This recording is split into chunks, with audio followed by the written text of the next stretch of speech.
প্রত্যেক মহিলা, বিশেষ করে বিবাহিতরা, নিজের রূপ সৌন্দর্য টিকিয়ে রাখবে।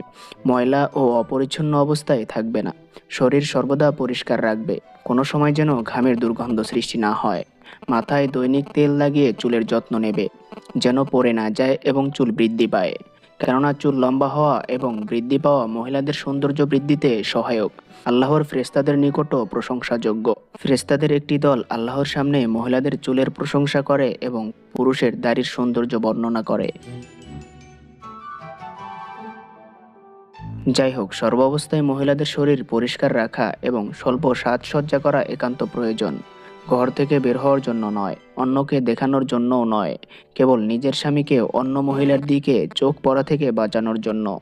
যেন স্বামীর মন অন্য মহিলার প্রতি না ঝুঁকে। অধিকন্তু পুরুষের মন পরমহিলার প্রতি তখনই আসক্ত হয় যখন তার স্ত্রী মেথুরের মতো হয়ে থাকে। ভিডিওটি কেমন লাগলো তা জানাতে অবশ্যই কমেন্ট করবেন এবং আমাদের চ্যানেলে নতুন হয়ে থাকলে সাবস্ক্রাইব করে দেবেন। Thanks for watching. আসসালামু আলাইকুম।